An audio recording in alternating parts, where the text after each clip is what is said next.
Estás viendo UACJ TV, señal universitaria.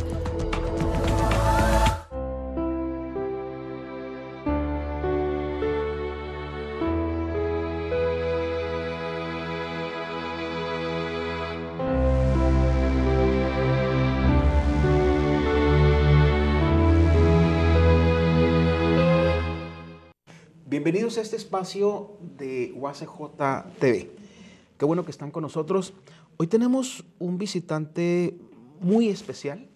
Él es historiador. Acaba de presentar un libro en nuestra casa de estudios, un libro sobre historia de México, un libro que tiene como tema del antiguo régimen a la modernidad. Ya fue entrevistado por los compañeros sobre eso. Nosotros queremos aprovechar esta magnífica oportunidad para hablar con el doctor Semo. Él es doctor en Historia Económica por la Universidad Humboldt de Berlín, es investigador emérito de la UNAM, es profesor emérito de la UACJ, ha recibido el doctorado honoris causa por la Universidad de Puebla. En fin, su currículum es largo, es muy extenso. No podría yo mencionarlo en este momento. Es un historiador y además es un apasionado de la historia. Doctor Enrique Semo, sea usted bienvenido. Muy gracias de estar aquí con ustedes. Hace muchos años visité la universidad y repetí las visitas periódicamente. Es para mí un gran gusto estar en Ciudad Juárez y con los amigos de la universidad. ¿Cómo lo trata el frío? Muy bien, aquí estamos sin queja ninguna.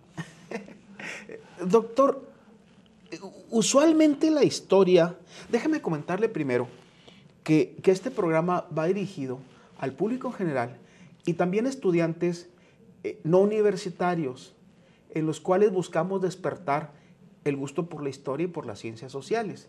Y a veces la gente se pregunta, se dice que la historia es aburrida porque hay muchos nombres y muchas fechas y se enseña de manera muy especial. Usted que ha transitado por la historia.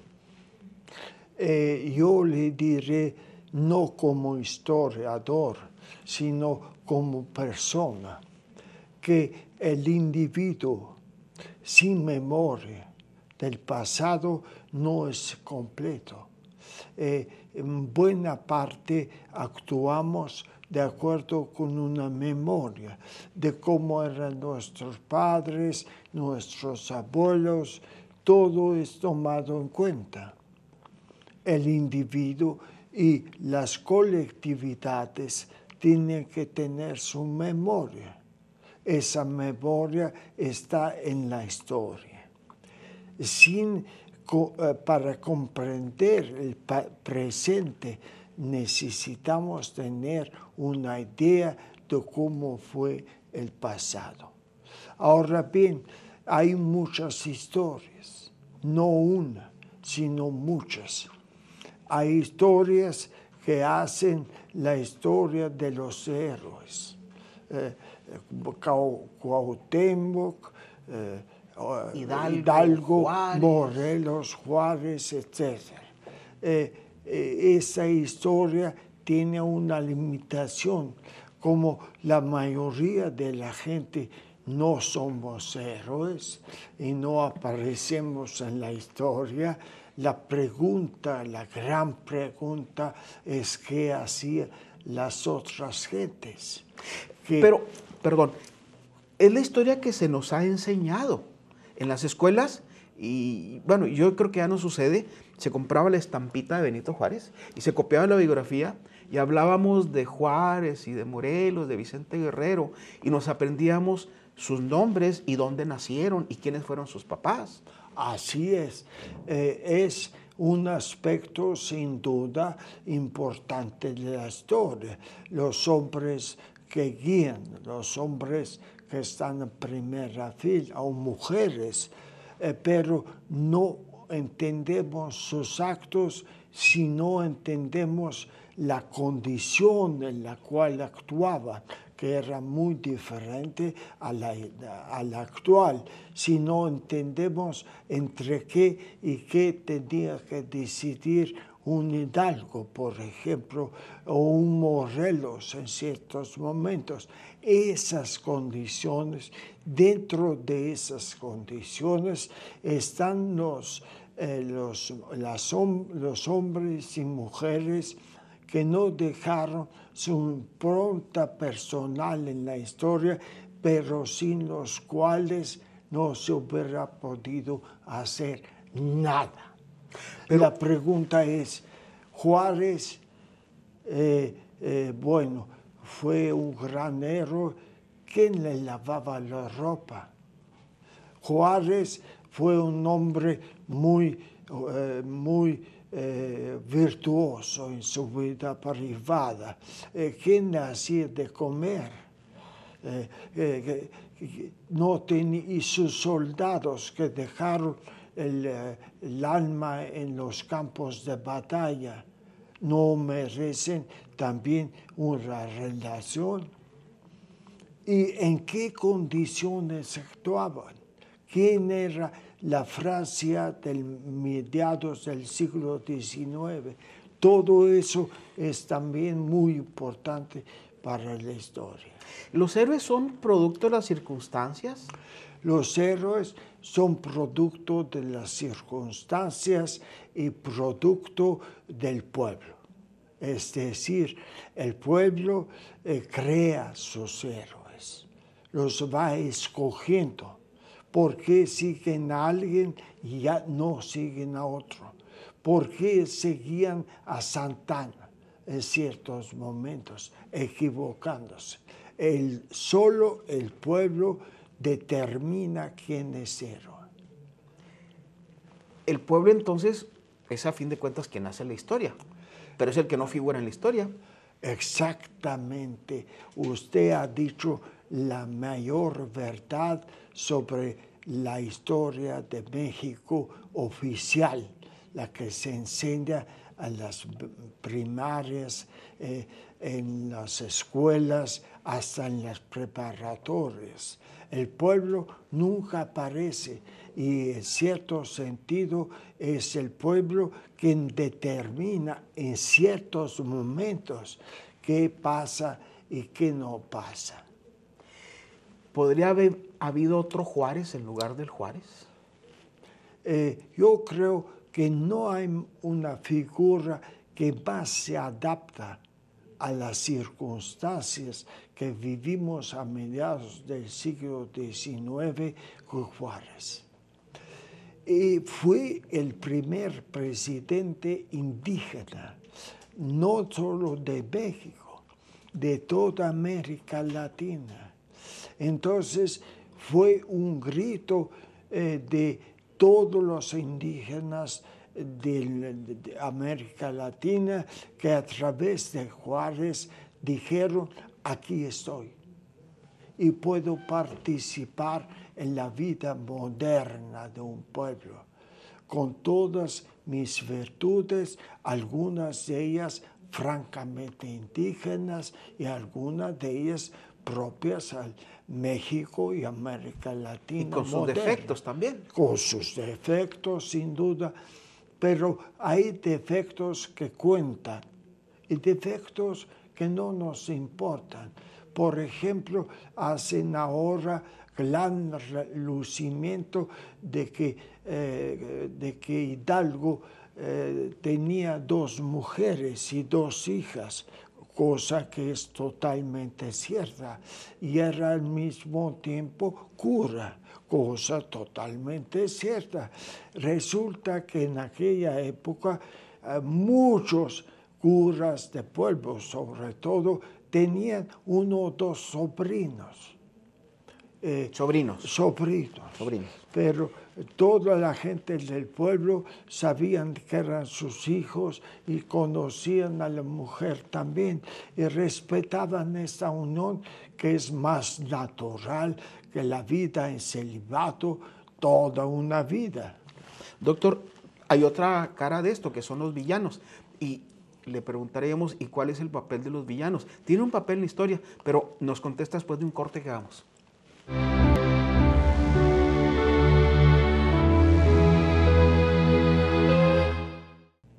Regresamos con el doctor Enrique Semo, historiador, que nos visita aquí en la Autónoma de Ciudad Juárez, y le hacía una pregunta antes de irnos a corte. Le preguntaba qué pasa con los villanos. ¿Juegan un papel? Porque sin villanos no hay héroes. Absolutamente. Hay que identificar en ese sentido quién representa a los villanos, de dónde les viene su fuerza, cómo pueden persistir en la historia. Y entonces rápidamente nos damos cuenta que la sociedad está dividida. Hay una élite de ricos, de poderosos, y está el pueblo en general. Entonces, ¿quién le da la fuerza al villano? Huerta, por ejemplo, que dio el golpe de Estado contra Madero y lo asesinó, ¿verdad? ¿Quién le dio la fuerza para hacer tal cosa? ¿Quién lo mantuvo en la presidencia durante varios años? Pues el ejército porfiriano, que no había sido dispersado y que todavía existía, era una fuerza. Y el capital norteamericano era otra fuerza.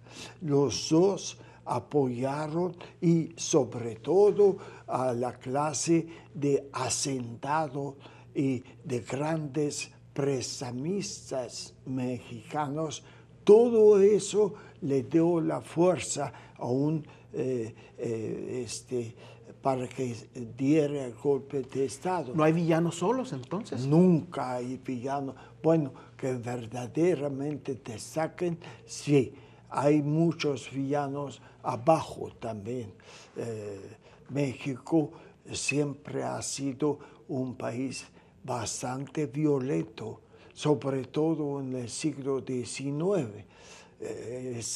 A mediados del siglo XIX no se podía viajar de México a Puebla sin ser asaltado una o dos veces. Menos a Paso del Norte. A Paso del Norte llegaba uno ya desnudo, porque le robaban todo en el camino, ¿verdad?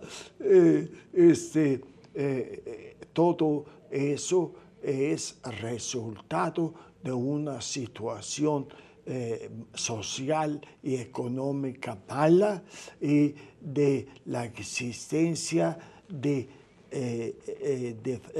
fuerzas en la sociedad que son absolutamente contrapuestas. Pero ha habido también quizá una exageración en los villanos.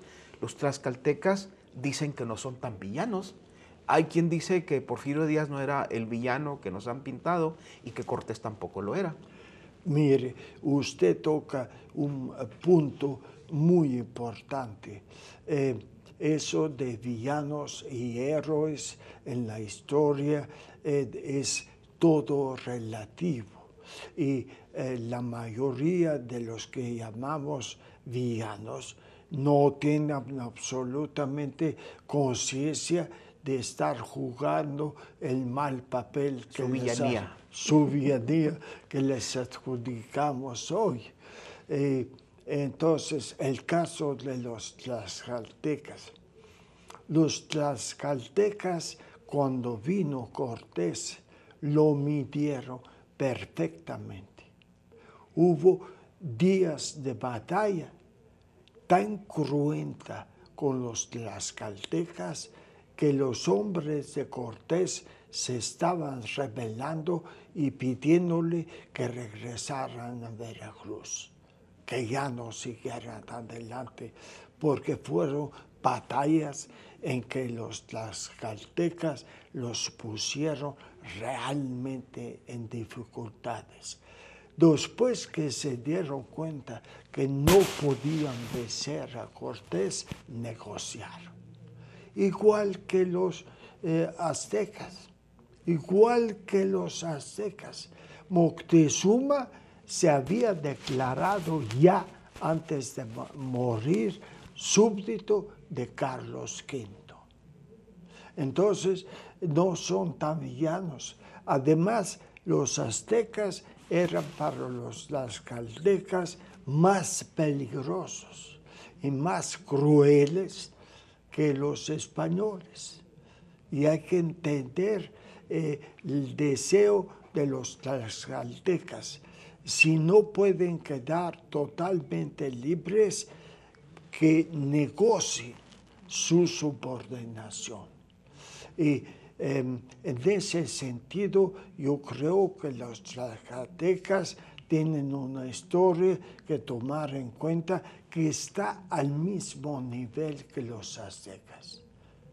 Luego, en la conquista del norte, la batalla que hubo de los chichimecas en el Mixtón, donde se enfrentaron a un ejército español de 800 hombres y 50,000 indígenas del centro, entre ellos tlaxcaltecas, nahuas, aztecas, de todas, otomíes, de todas las etnias del centro.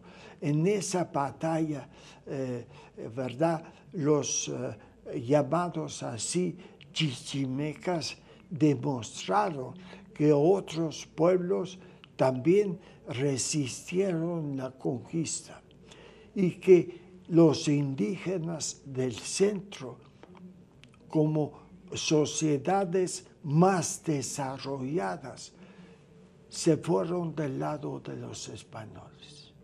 El norte mexicano fue conquistado tanto por los españoles como por los indígenas del centro. Y no solo tlaxcaltecas. El papel central ya en eso lo jugaban los antiguos aztecas. Y la otra figura polémica, Porfirio Díaz.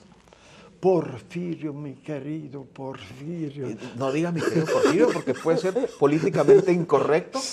Bueno, no he estado siempre del lado correcto políticamente en mi vida. Porfirio Díaz, la doble figura que en realidad no puede dividirse en dos. General destacadísimo en la lucha con los franceses. Una vez preso, se escapa de la prisión y toma parte activa, constante, durante todos los años de lucha contra los franceses. Bueno, en 1876 llega a ser presidente de México, cosa que él estaba segurísimo que iba a hacerlo y debía haberlo sido antes, según sus deseos. Intentó golpes de Estado. Bueno, en 76 llega a ser presidente y coincide por avatares del destino en la época en que el capital extranjero, fundamentalmente inglés en aquella época, también norteamericano y de otros países, se interesa en exportar el capital y en invertir en México. Y él, queriendo hacer de México un país del primer mundo, abre las puertas de par en par a ese capital extranjero. Le da subsidios y los trata como a verdaderos reyes para que metan en México con sus inversiones lo que México carecía. Fíjese usted, en el último tercio del siglo XIX no teníamos todavía ferrocarriles hasta los años 80. Ya otros países en Europa comenzaron los ferrocarriles desde 1820. En realidad, en Perú ya había una gran red de ferrocarriles y nosotros, los mexicanos, no teníamos ferrocarril. Bueno, parece que ahora tampoco. ¿Ya no hay? Ya no hay, por causas diferentes. Parece. Bueno, parece, sí, pero entonces se construyen las primeras redes que, pese a todo, crearon en cierto sentido la nación mexicana y también el mercado nacional. De repente, un exportador del sur podía llegar hasta el norte más lejano y así. Bueno, y Porfirio Díaz les da también todas las minas al capital extranjero y prácticamente las finanzas también al capital extranjero. Él estaba seguro, me suena algo actual lo que voy a decir, que con eso estaba sirviendo a la modernización de México. ¿Suena actual? Lo puesto al día y se equivocaba tremendamente. Le quitó todas las tierras a los pueblos de México y se las dio a las grandes hacendados o a empresas extranjeras, pensando que ellas las iban a explotar en una forma moderna, metiendo la tecnología de fines del siglo XIX. Doctor, pero si usted dice que eso suena actual, nos metemos en otro terreno que no es propiamente la historia. Pero todo es historia. Todo es historia. Porque lo que existía hace 10 años ya no existe. Todo es historia. Le preguntaré enseguida, ¿y cómo entonces enseñar la historia? Si no son solamente villanos y solamente héroes, ¿qué tendríamos que hacer para que los mexicanos jóvenes entendieran mejor la historia, la comprendieran, que puedan explicarse y que no solamente aprendieran cosas de memoria? Yo creo que vamos a hacer un corte, regresamos y le preguntamos esto al doctor Semo. Regresamos con el doctor Semo, estamos hablando de historia. Hablamos un poco ya de héroes y de villanos y ahora vamos a hablar de cómo debería enseñarse la historia. Doctor, si en las escuelas nos hablan de héroes, villanos, de buenos, de malos, de traiciones, de complots de los antiguos, no de los recientes, ¿cómo deberíamos enseñar la historia a los jóvenes para que se interesen? Bueno, yo creo que la historia debe ser ligada al presente. Por eso es que la historia se reescribe en cada generación. Se reescribe en función de las preguntas que tiene cada generación al pasado. A ver, perdón, entonces quiere decir que la historia de la independencia que se enseñaba a principios del siglo XX es distinta a la historia de independencia que se enseña ahora. Absolutamente, pero no quiere decir que toda la historia que se enseñaba antes sea incorrecta. Simplemente respondía a otras preguntas, a preguntas diferentes.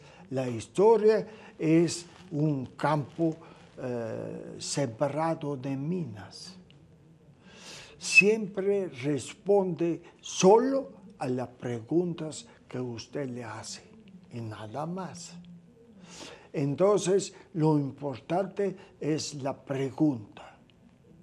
En el siglo XIX, por ejemplo, lo importante eran los grandes líderes. Se suponía que ellos y solo ellos hacían la historia. Entonces, la pregunta era, ¿quién era Juárez? ¿O quién fue Hidalgo? Todos los detalles de su vida, etc. Al preguntar eso, investigamos a Hidalgo o a Juárez como personalidad. Pero hoy día podemos, después comenzaron a haber otras preguntas.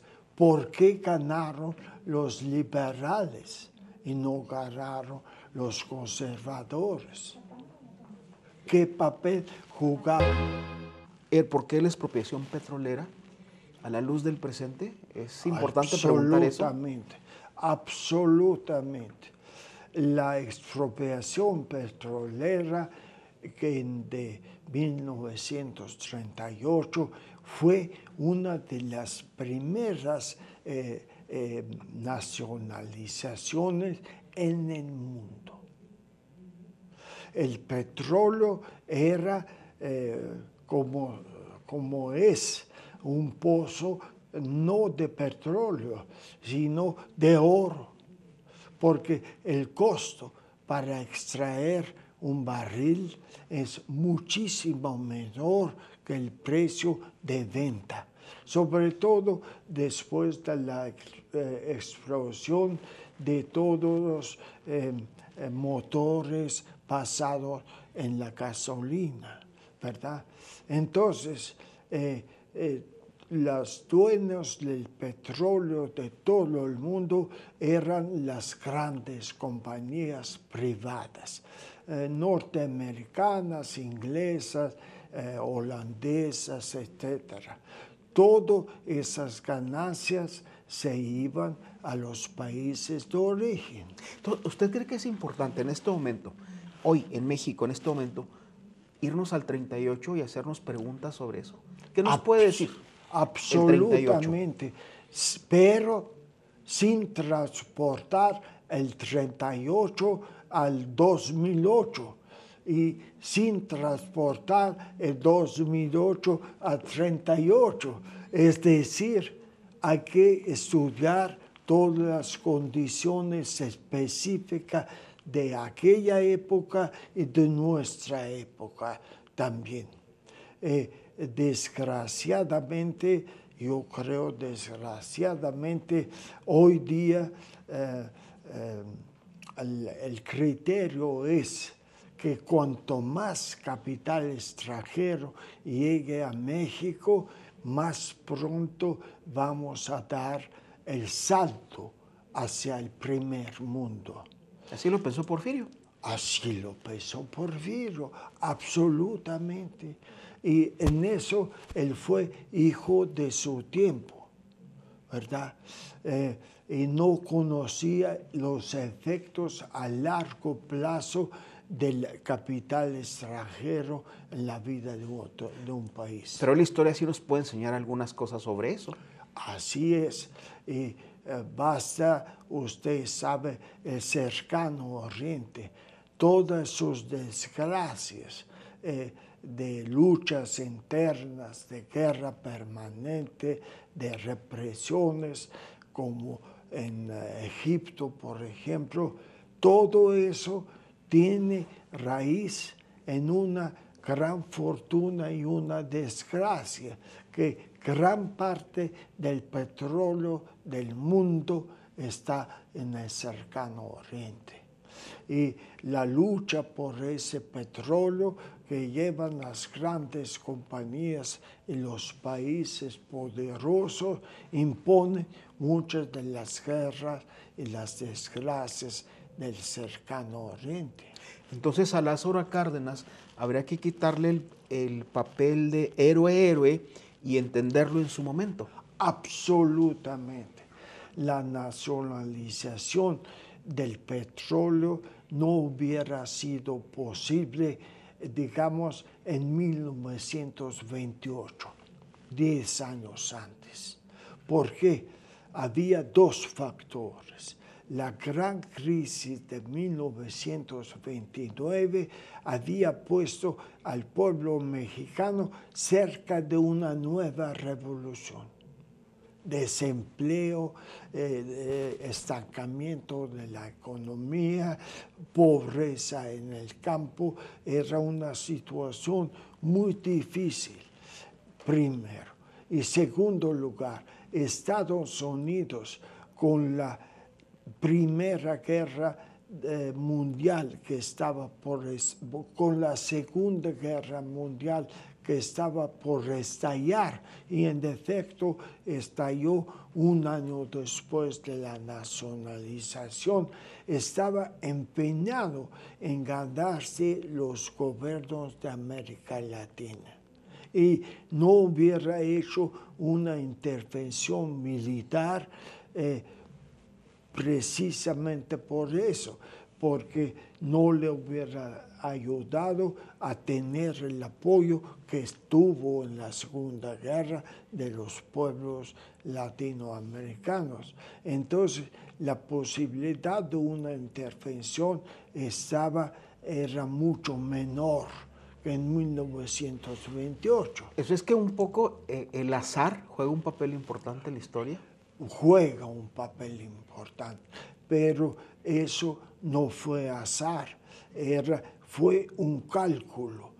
El presidente Cárdenas, un hombre muy pragmático, supo medir correctamente al momento. Sus juicios del momento eran generalmente muy atinados. Supo ver que en las condiciones de 38 no corríamos un peligro de intervención. Y también tuvimos la suerte de que había un presidente de los Estados Unidos como Roosevelt, que era un presidente que comprendía todos los precios de la gran crisis y de la guerra que se venía inevitablemente. Y esas mujeres que le entregaban gallinas, guajolotes, sus joyas, sus pertenencias, ¿era la evidencia del apoyo popular? Sí, decididamente. Mire, aquí ya hay que hablar muy claro. En México tenemos acarreados, sí, que muchas veces se utilizan, y se ve un gran mitin en el Zócalo del Distrito Federal, o no sé aquí donde en todas partes, también aquí. También aquí, y son gente traída, claro, ¿verdad?, para apoyar el candidato o el gobernador. Y hay otra cosa, el pueblo se vuelca hacia algo que considera correcto. En aquella época estaba naciendo en verdad el verdadero sentimiento de nación, el verdadero nacionalismo en el buen sentido de la palabra. Y eso de que México se enfrentara a Inglaterra, a Estados Unidos, para defender sus intereses, a la gente la emocionó. Y yo creo que Cárdenas gozó del apoyo mayoritario del pueblo mexicano. Doctor, ¿y usted también se emociona cuando habla de Cárdenas? Y se emociona cuando habla de la historia. Y yo supongo que usted piensa que la historia debe ser estudiada con pasión. Sí. Le pregunto esto cuando vamos a un corte, al regreso se lo pregunto, y le pregunto también, retomamos el asunto de cómo enseñará usted historia a los jovencitos de secundaria. Regresamos. Regresamos con el doctor Semo, historiador, quien está de visita en la UACJ. Hemos hablado de muchos temas, pero estamos ahorita con el de la pasión por la historia. Lo detectamos, doctor, con una especial pasión cuando habla de aquello que pasó el 38, aquellas escenas de los guajolotes y las joyas que entregaban al presidente Cárdenas. Y usted sin duda es una apasionada de la historia. ¿Por qué apasionarse por la historia? ¿No debe ser un análisis frío el de la historia? Bueno, de ninguna manera, porque el historiador no es un molusco. El historiador tiene valores en su vida. Hay cosas que considera ético y hay cosas que considera inmorales. Hay cosas que considera buenas y otras malas. Y no se debe de prescindir de esos elementos al escribir sobre el pasado. Pero ojo, el historiador es un científico. Con todo mi respeto a la literatura moderna sobre el pasado, las novelas históricas, en general el arte, con todo el respeto, nosotros captamos la realidad a través de métodos que llamamos científicos, y en ese sentido las pasiones se ponen de un lado. Pero hay otra pasión que persiste. Que es la investigación, esa pasión por la verdad. Y en ese sentido no hay ningún seguro de que el historiador vaya a descubrir nuevas cosas. Yo conozco a gente que ha trabajado 10, 20 años buscando una verdad determinada, ¿verdad? Y lo único que descubren es que no ha podido descubrir esta verdad. ¿Es trabajo echado a la basura? No, porque la investigación tiene un sentido. Ese sentido es la búsqueda de la verdad. Pero la gente común y corriente se encuentra con distintas historias. Si revisamos 68, hay distintas historias. Sí, claro. Y también desde distintos valores. Sí, claro. ¿Cómo entrar a conocer 68? Bueno, lo primero, si yo estoy enseñando en secundaria o en primera o en preparatoria, hay que enseñarla como una serie de preguntas en las cuales los estudiantes colaboran pensando para tratar de hacerse una idea y no como un relato ya hecho y ya definitivo. Le voy a explicar, por ejemplo, si yo enseño 1968, su movimiento, sus consecuencias, le pregunto a los estudiantes, ¿cree usted que el 68 contribuyó en algo al desarrollo de México o fue un acto fallido porque acabó en una matanza aparentemente? El estudiante va a hacer libremente una composición así. ¿Cree usted, le pregunta al estudiante, que el movimiento del 68 solo fue un movimiento del Distrito Federal y no afectó al resto del país? Que conteste el estudiante. Pero las fuentes que va a encontrar, los periódicos de la época, ¿tienen otra versión? Eran los comunistas que tirotearon al ejército, era el intento de boicotear las Olimpiadas. ¿Y cómo trabajamos con esas fuentes para la construcción de esa otra visión?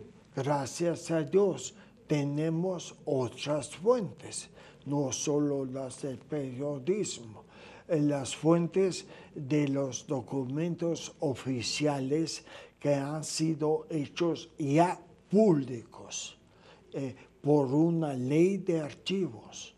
Tenemos derecho a consultar los archivos del gobierno y tenemos derecho a consultar todo lo que los participantes del movimiento escribieron sobre sí mismos y sobre el movimiento. Y ellos produjeron una literatura muy abundante, muy abundante. Y recordemos a Revueltas, ¿verdad? A José Revueltas, Raúl, que estaba metidísimo en el movimiento, escribió cómo lo veía él. Entonces usamos todas las fuentes y buscamos la verdad, que posiblemente esté en algún lugar y no a favor de unos o de otros. La verdad sobre cada situación. ¿Qué inspiraba a los estudiantes? ¿Realmente las 6 demandas de democracia o había algo más? ¿Verdad? Esas preguntas se pueden contestar. ¿Y tiene sentido para el historiador ir a esos sucesos que alguna gente piensa que mejor debiéramos sepultarlos? Alguien dice, ¿para qué buscan culpables si eso ya pasó? Bueno, yo creo que los culpables de 68, digamos, de la represión del 2 de octubre, de general desde julio hubo represión desde que estalló el movimiento. Esos culpables, creemos, sí, amigo Raúl, no han muerto. Y entonces la historia sirve un poco para hacer justicia. Sí, exactamente. ¿Y qué pasa si no Esa gente tiene seguidores. Tiene hoy día gente que haría lo mismo que ellos hicieron. La historia entonces va de la mano con la justicia social? Bueno, para algunos. Para otros va de la mano con las ideas y los intereses de las élites. Y, por ejemplo, para Díaz Ordaz. Díaz Ordaz había conseguido los primeros Juegos Olímpicos para México. Era una gran oportunidad de lanzarse él y de lanzarse en México al gran mundo, ¿verdad? Porque ya había televisión, etc. Entonces, él tenía ese interés y veía al movimiento como un peligro para las Olimpiadas. Y en su mente decidió entre Olimpiadas y